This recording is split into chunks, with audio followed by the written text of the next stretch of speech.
thanks for coming on the show. I Yeah. appreciate it.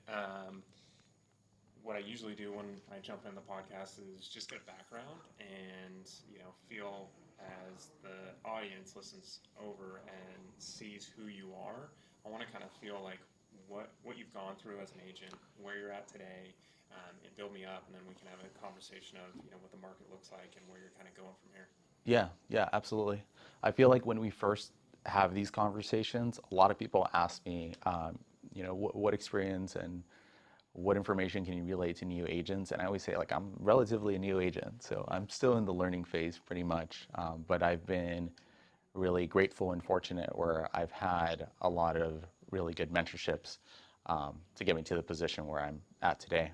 But I've been doing this for about like a year and a half. It'll be two Okay. in September. Started in Temecula, now ended up here in Riverside, and this is my hometown, so it just works out a little bit better, or now hometown. Yeah. What got you into being an agent? What was that catalyst? So I was working as an engineer prior to this. I was a project engineer here at UCR, Okay. and I was doing a dining facility and then two multi-unit dormitories. And these projects were coming to an end. And this company was based out of Los Angeles. So wherever the project was, the engineers had to go. So I was the only engineer that was like 30 seconds away. Yeah. Yeah. And all the engineers were coming from like an hour and a half, 2 hour commutes. And you had to be at the job site latest at 7 in the morning. And I said, absolutely not. We're not going to do that. The job site was moving to somewhere in LA. Yeah. And at that point, I decided, let's jump into something else completely. Okay. I had a little bit of savings, and I went all in into real estate. And it was the scariest thing, and not making any money for 6 months in the beginning. And the only Sure. check that I had was a land deal, and it was $240 that I made out. All right. All right. So that's a good conversation to have, especially for people that have never done real estate and they're W two moving into something that's 1099, independent contractor. How long were you there as an engineer? 2 years 2 years. in that capacity, yeah. Okay. So 2 years W two, and were you W two before that, or did? Yeah, prior to that, I was in education for 5 years. I was a program coordinator for Okay. a tutoring agency out in both Temecula and the Coachella Valley. Those Okay. were my service areas. And then, that was W-2 Yeah. as Yeah. Yeah. well. So, what's the biggest thing that I would say, or you would say, is a takeaway from W 2 to independent outside of having some type of reserves to make that leap? Yeah, you definitely need that security on the back end to just keep pushing and grinding. That I think that makes you come across a lot better as an agent because you're not really commission driven. Yeah, You're just really trying to build those relationships, give that customer service rather than you're working for that commission check. for sure. I'm not gonna lie, towards the end, I needed a deal Yeah, because those the savings are definitely going low. yeah, yeah, yeah, yeah. Was there ever any moment that you're like, hey, I'm going to go back to an engineer at this point? Yeah, Was there a threshold that you were about to absolutely. meet? Yeah, that was February, I remember. And I remember it exactly because January I started looking for engineering jobs again, Okay, started putting in applications, and I started getting callbacks during this moment. And this lady that I had been calling, diligently for a couple of months at this point, following up, she knew that I was a new agent, and she's like, well, why am I going to give you my house to sell? You don't know anything. yeah, I go, well, I can tell you that I'm going to work really hard. You're going to be my only client, so all my attention's going to be on you. yeah, And it was a mobile home. And up until this point, the guy that was doing selling her home had it on market for like 2 months. okay, Property was on the higher price, but when we jumped into February, as we know, cyclical market here, it's going to be a hotter period. yeah, We went back at the same list price, ended up selling it over within about a week, that's good. and she was super ecstatic. Yeah, Sold her property and then helped her get another property, and that held me up a yeah, little bit for like the next 2 months. yeah, yeah, And then it just trickled down from there. Someone called in about trying to buy that mobile home. I helped that client out get a mobile home somewhere else. okay. And it was just cascading effect after that. So you go land, which is very, small pennies unless you're doing, a 10, 15, 20 acre, parcel or even Right. bigger. So, and especially if you get closer to like Riverside where we're at or Orange County, it gets more expensive. Um, so you go land, you go to mobile homes, and then I would assume transition, or not transition, but consistently do that and bring in single families and condos too into the mix. Right. Okay. Right. And so when you're building the rapport with any type of client, what's your success on the relationship building to get that person to transact with you? I think it's building that trust that you're really there for them. You're trying to get them from beginning to end, whatever that goal looks like. Now I've had the opportunity to change that over time, and now it's experience focused. So I can get you from beginning to end. How do I make it better Yeah, now? yeah, How do I make this an experience that you can only get from me and that you're going to have to return back in order to get that quality service that you're going to expect that you enjoyed that very first time? And that creates the referrals pretty much after that point. yeah, If they're looking for someone that they can trust, but also is thorough, communicates well, is available, you can only think of one other person other than myself, ideally. yeah. So, okay, building that rapport, being available, being able to, set yourself apart from a lot of the competition out there because in California it's like a one for one. You got one transaction for basically one agent, just how flooded the market is with Pretty much. agents. Um, and then you come first initially from W-2, transitioned, didn't have a lot of deals. Now fast forward where the market's changed, rates went up, for the Feds increasing rates, it put us into a pinch with not as many people out there buying or being fearful that the market could crash and be, Right. upside down the home. What has that looked like as, you have a little grit being able to get from W-2 to 1099 and be successful at that? What's that transition look like now because the market's changed, and how have you been able to adapt?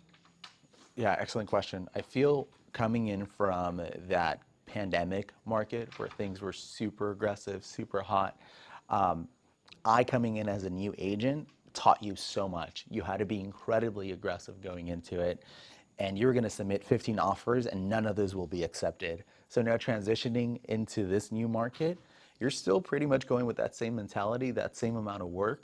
Yeah, So it's not so different in terms of the amount of work that I'm doing, exact same amount of work.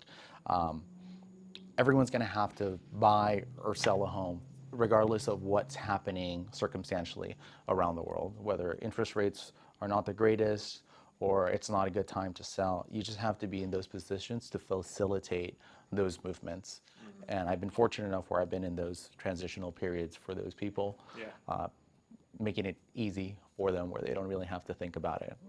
One small example, I have a client from France right now, sold 6 properties of his, and he loves the fact that he says, sell it. I don't want to know anything about this. I'm going to fly in the day of closing, sign all the papers.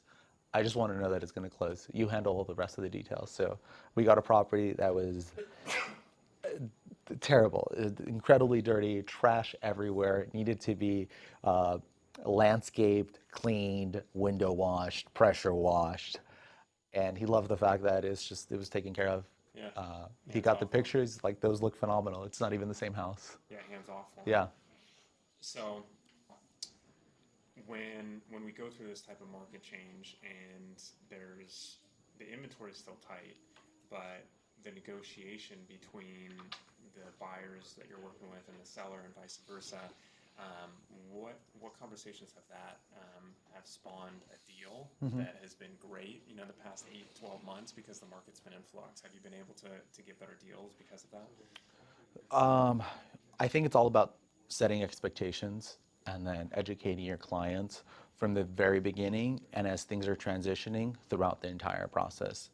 A better deal is kind of different for everyone. Better deal is also location based. So, you might think that, hey, I only paid $10,000 over in Irvine. That sounds like an amazing deal, Yeah, yeah, right? Versus, hey, I got this house for $15,000 under in Hesperia, yeah, right? So it's location based. There's different ways that someone can view a better deal. I I don't look at it as a better deal. I look at it as, did I get you what you wanted, how you wanted it? Yes. And I've been fortunate where, yeah, I've been able to create that by educating my clients and setting those expectations. Before, even on the selling side and the buying side, we do a consultation, and I let them know what market conditions are currently, and this is what we're going to be jumping into. So when I say something is this many days on market, we're not going to be able to go under if it's 20 days on market. That's the average, and you want to submit something under at just 2 days on market. Yeah. So they kind of know. They can Yeah. start figuring out how to look for a deal themselves if I'm not available to find it as quickly as they are. They see something at 25, they go, hey, Alvaro, can I submit under? I go, absolutely. You've listened to the instructions that I've laid out. We can submit under. My advice is to go within this range based off the comps that I've pulled. Ultimately, it's your decision, but this is my advisement. Yeah.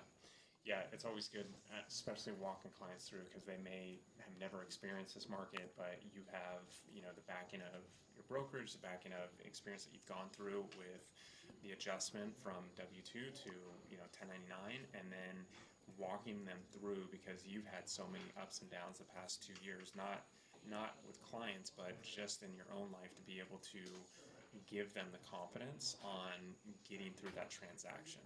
And then you take that and you empower them through the transaction, empower them through their search on what they're looking for. Um, Give me an example of, like, as we go through a client, you sit down with them and they're coming to buy. What are some challenges that we see in California's market, because we're a completely different animal, especially Southern California, than all across the nation? Teaching them what market conditions are. Someone may have sold a property in the past and they believe that they're well versed with real estate, maybe on the transactional side, but not so much on the market side. In California, whether it's California, or I think it's more city-based really, because there's just vast differences where in cities, you have to set some of those expectations of where you're buying at and what that looks like and how do we get you the house that you want based off the description, the criteria that you've given us. California is notoriously expensive. It'll always continue to be expensive, but we have beautiful beaches and we have amazing mountains. So there's really no other place that can offer that. So I can't comment any further on California necessarily. Yeah. I think it's just educating your clients on what the market conditions are for where, based on the location where they want to buy. So you talked about this client from France. Sounds like they have a few properties that they're asking you to sell, and working with an actual buyer seller traditionally versus an investor. What are those nuances that you have, and what have you experienced? How have you been able to tackle those? I think the very first thing is establishing trust and competence. And it was under weird circumstances that we met. Unfortunately, his mother passed away mid-transaction. He was successor trustee to that. And he found out that his mother was selling the properties, put a pause on everything, canceled all the escrows. And then a month later, he said, all right, I want to go ahead and move forward with everything. But it was establishing trust and communication through the transitional process that I think I gained the opportunity to sell the homes that he's given me the opportunity to sell. And then after that point, it's actually really easy because they want to be more hands-off on the investing side. They just want, this is the number that I want to get. I want you to get me this number. And I'm open to staying on market as long as it takes. I'm open to the cost that it's going to take. I just need to know that you can get it done. Yeah. Whereas there's more of a intimate relationship when it's a traditional seller because it's their home, right? They've been living in it for a couple of years. They invested time, energy into making it what it is. So there's a lot bigger emotional investment on a traditional seller side. On the investing side, it's more logistical. It's more logical, more number-based. Yeah. Yeah, for sure. I mean, when you look at the investor, it's just black and white. It's like, okay, what's the numbers? What's going to make my actual ROI look good and my cash flow, and cash on cash. And then, as a buyer, it's just so much more emotional that, you could see 5 properties and they don't even like them, but you could see 5 properties with an investor and one of them fits the numbers, Right. and you make the offer. And vice versa, like you said, like just get it done. You want to be able to, move through escrow without any hiccups, and then also, what's the numbers at the end? Does this make sense? Okay, I'm not selling it at this price, or I'm not going to give back these credits. So that's, hugely different comparatively to a traditional buyer and seller. So what's kind of the difference? Because maybe not everybody sells land and mobile homes, but what are some differences on that comparatively to a traditional house or condo? That's an excellent question. I got asked that question today from someone. So on the buying side, I want to say it looks exactly the same. It's a transaction. I get you from beginning to end. You don't really know what happened in the middle. There's some nuances with a manufactured home, with the land, with a piece of land, and with a house. I think it's just more paperwork dependent. You also have to understand the different types of financing that you can use for these types of deals. So having some education and background, how to find parcels, for example, relative to where you are at. So you get a picture, they're not really accurate. You have to go by the assessor parcel number when you're looking at pieces of land. I just closed on something yesterday that was a piece of land. Okay.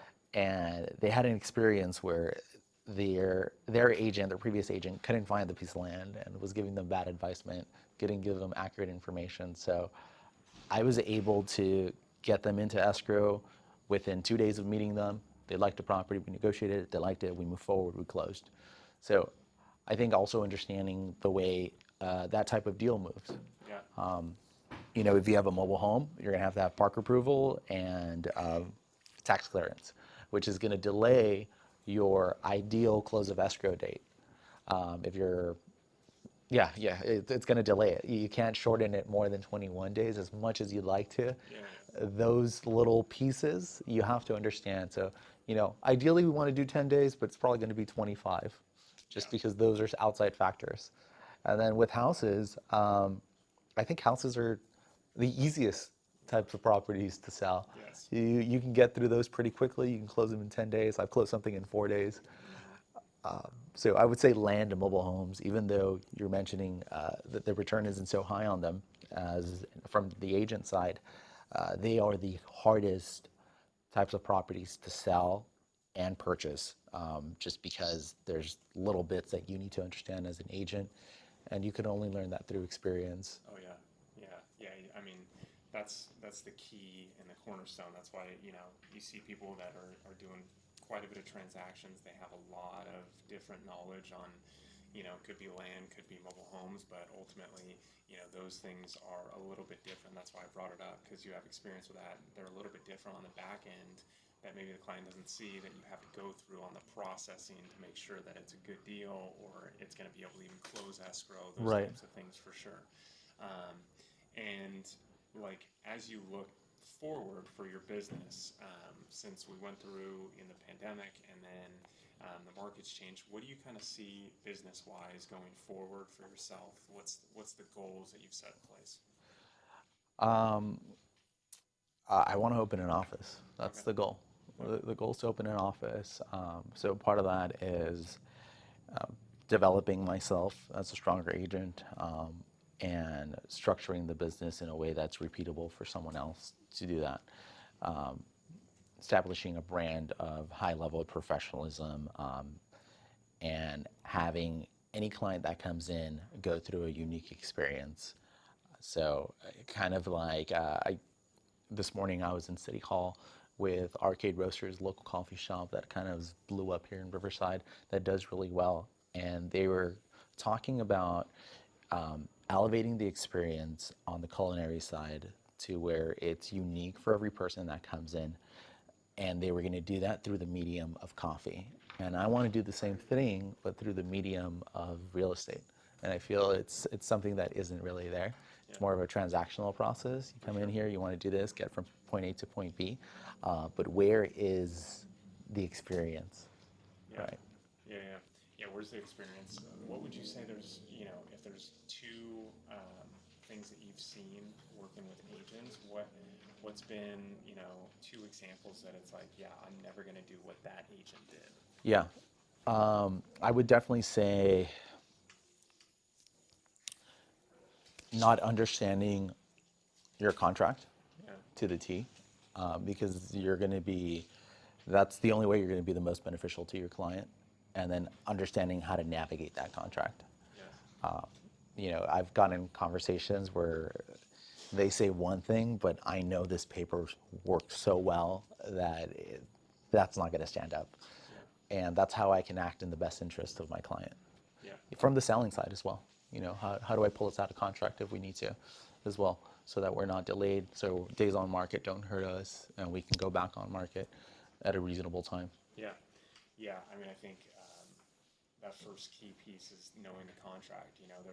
There's so many times that newer agents or agents that don't do many transactions get caught in this challenge or legality issue where they didn't know the contract and they've lost earnest money deposit for their clients because the release contingencies or they didn't do their due diligence throughout that inspection time, and they're supposed to release contingencies for the inspection, and they didn't know that, and they're getting a notice to perform. So knowing that contract is huge. To have the confidence, and me and you are doing a transaction together, knowing the ins and outs of that contract is massive because you can relay that to your client and walk them through that contract so they have confidence in you too. Correct. Knowing that you understand what those terms mean. If they call you and they say, hey, what's page 7? I go, that's the RPA residential purchase agreement. That's where we're going to go see the nuances of the allocation of cost, the financing terms, the EMD. And then also translating that back to your client so that they understand it in a non-real estate perspective, Yeah. right? Sometimes we get stuck in the jargon of what we do every day. So giving them, like you mentioned, the power to trust you in knowing what you're doing to protect their interest. Yeah, yeah, yeah, for sure. Because one of the biggest assets that people have that ultimately they're allowing you to walk them through that process to get something sold and then take that equity. So open up an office. What is that? What does that look like for you, a couple years out? Do you want a big office? There's kind of two different frames of it. Right. There's, running a big office or running something more boutique style and running it smaller so you can actually have your hands and shape those agents and the people that are within your office. Definitely boutique style. Okay. Definitely boutique style. I want to craft it, and then if the opportunity lets itself to expand, we'll explore that idea. But in the beginning, I definitely want to curate this idea that I have. It's not a control thing. It's just an execution. Yeah. I Yeah. want to ensure that it's executed and it's repeatable. So what's happening on the back end is that I'm recording a lot of my processes, Yeah. whether it's transcribing it on paper or recording it actually on video. Conversations that I'm having with clients, buyers consultations, listing consultations, um, uh, contract reviews. I have those all as examples so that I can use it further down the line and explain to a new client, new agent coming in. These are our processes and procedures. They're laid out like this. This is how you're going to follow them moving forward. Yeah, yeah, yeah, no, that's good. I mean, because ultimately, you can put that, compile that into like a Kajabi or something like that, and put people in place where they're going to really know the back end of how to go through a transaction, even with you out there walking them through it. Correct. And then, like you said, the boutique style will give you that ability to not be micromanaging, but walking them through it and know that they're going to take care of the 5, 15, 20 clients that you're working with a month, which is huge. So with the processes that you put into place, when you were coming up as a new agent, did you have a mentor that helped you through, getting to where you were, or was just this Yeah. self-taught from land deal to Yeah. mobile home to single family? It's pretty much self-taught. Okay. Yeah, pretty much self-taught. At least in the beginning, learning how to navigate that, I'd never sold land, Yeah. so I had no idea how to sell it. And I figured it out. And then jumping into a mobile home, I remember that I would call escrow every single day because this was my only deal that I had. So Yeah. I had the time to call escrow every single day and ask them, hey, what's going on? Do you need anything? And they got to the point where they would know me by name. They would see my number. Alvaro, you're good today. And I think learning all the other pieces that go into the transaction, whether it's on the escrow side, also help me understand how do I perform then on the agent side? What do I need to anticipate throughout this process? So escrow moves slowly, and then how do I relay that information to my client so they're prepared for whatever milestones or whatever contingency periods that are coming up, and they have a full understanding of where we are at throughout the transactional process. Once I understood that, I think that helped me go to the next phase. And it's like, now how do I make this repeatable? Because I can't explain it to you every single time and then do that with 10 other clients. Yeah. It's not efficient. So that's when we started transitioning to writing all the processes down and then integrating video along with that so that we can translate it back to the client. And it's all about experience, right? So it's all about that same consistent product that we're delivering, regardless of the type of transaction that it is. Yeah. If you went back, would you go mentor to help you out or self-taught? Granted, we're taking it from Yeah, no, what you remember. this is the part that I always fight with. Um, I wouldn't change a thing because there's so much value in struggle. Yeah. I wouldn't need to learn how to figure out processes or elevate experiences or educate myself, I think, further. It could have maybe gone faster if I had a mentor, Yeah. but I'm really like a go-getter. I really like to understand things on my own.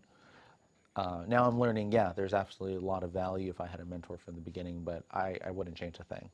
Okay. It sucked, Yeah. but I wouldn't change it. Yeah. Yeah. No, it's tough. It's tough doing. I did the same thing. I had a mentor that would walk me through, if there was troubles like trying to understand a contract or something like that, but there wasn't like this person that said, hey, I'm going to hold your hand throughout the process. So I feel like that learning that stuff, ups and downs, are really good. So to wrap up here, I always ask, my clients or my guests, like, what are you using these days? You're talking about putting processes into place. What type of online resource or tool are you using to help you with that more efficient approach to clients and people that you eventually will bring on to your brokerage? Yeah, I think just integration of technology, and that looks different for every brokerage. And if I mention a couple of names here, some people might not understand it if they're not in the industry, but I use that Glide platform that we have for transaction management. A lot of people don't like it. I really like it. There's a lot of things that you can do if you understand it. Yes. And I've been implementing it, and I think it's been a game changer. And then integrating that along with BombBomb Video so Okay. that whenever you're sending DocuSigns, there's an integrated video already within your template. And then when you have your templates for opening transactions, those are integrated. When you have your milestones that you're hitting based off the calendar invites, there's video integration with that. Okay. So that streamlines processes. So I know what's going on in the transaction, but I'm not in the transaction. Yeah. Right? And that gives me the opportunity to go ahead and jump into helping another client while this client is going through that process. This is my ultimate goal every single transaction that I do, and it's a little fun thing that I do with my clients. I always ask them at the very end, how was this process for you? They're like, oh, it was great. I was like, did you feel like that you were taken care of? Did you feel like all your questions were answered throughout this? And they're like, yeah, we felt like we were the only client. And then that's the exciting part where I go, you're one of 6 actually that we were going through this process at the same time. Like, I have no idea how you were answering my calls then. Yeah. I was like, I have a lot of support, and, Yeah. it's not all really up to me. It's really up to my team as well that supports me on the back end. Yeah. my transaction manager, my assistant, huge support in making things look efficient and moving smoothly for me. For sure. No, I use Glide all the time. I was using DocuSign, but the integration that they have with a CRMLS is huge. It makes it, super easy to use. And then what about a book that you read or a resource that you had when, you were solo and you were out there doing it yourself? Yeah. I'm the worst example for this kind of stuff because I didn't read a book. I should have probably read a book. Even when I took my exam, I got the cheapest version. I think it was like Real Estate U, and you're doing it. It was like $100. Got through the 3 courses. I left to Italy for a month, and then 3 or 2 days after, I took my exam. Okay. But I was studying out there, I was and I gonna say, passed man. the first time. Well, yeah, that was my next question. If you passed the first time. Yeah, I did. If I I'm did. going to Italy, I ain't passing the first time. Yeah, I don't expect anyone to. Yeah. So when people ask me, like, how did you get your license? I go, this is how I did it. But by no means follow what I did. There's significantly better ways. Yeah. Now, in terms of reading, one very simple book I think, is Atomic Habits. Yeah. Really popular book with whatever industry that you're in. If you want to be incredibly successful, it starts with being 1% better every day. And if you can accomplish what you did the day before and repeat it again the next day and then add something else, you're only going to be better progressively. Think how far you're going to get in 100 days. For sure. Yeah, no, I agree. So when we wrap up, I always want to make sure everybody can find you. Yeah. So where can people find you, your content online and everything? Yeah, absolutely. So everything across the board is A&M Realtor. A as in Apple, N as in Nancy, M as in Mary, Realtor. Whether it's YouTube, Instagram, no Twitter yet, but LinkedIn, Facebook,